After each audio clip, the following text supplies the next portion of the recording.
इतिहास घडला. अखेर राजीनामा मिळाला. त्या प्रत्येकाने मोकळा श्वास घेतला, जो या लढ्याचा जिवंत साक्षीदार झाला. विठुरायालाही पाहावलं नाही त्याच्या लेकरांवर अन्याय केलेला. पायी चालत आलेल्या प्रत्येकाची साद ऐकली आणि आषाढी एकादशीला न्याय मिळाला. जीव गमावला कित्येकांनी, अखेरचा श्वास घेतला. आज त्या प्रत्येक आईच्या अश्रूंना दिलासा मिळाला. सलाम त्या बापाला, गमावलेल्या लेकरासाठी आंदोलनात सहभाग घेतला. आंदोलनात सहभागी होणं शक्य नव्हतं प्रत्येकाला. शरीराने नाही, पण मनाने मात्र प्रत्येक भारतीय जंतर-मंतरवरच राहिला.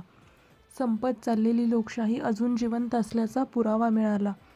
देशाचा युवक देश बदलू शकतो याचा जिवंत देखावा पाहिला. ज्यांनी आंदोलनाला बाहेरून जरी विरोध केला, त्या प्रत्येकाला आतून मात्र आनंदच झाला. एक सलाम सोनम वांगचुक यांच्या त्यागाला, एक सलाम अभिजित दिपके यांच्या नेतृत्वाला, एक सलाम त्याच्या पाठी उभ्या असलेल्या प्रत्येक आंदोलकाला, एक सलाम त्या प्रत्येक भारतीयाला, एक सलाम आंदोलकांना उपाशी न ठेवणाऱ्यांना, एक सलाम देशासाठी पाठीचा कणा ताठ करून लढणाऱ्यांना.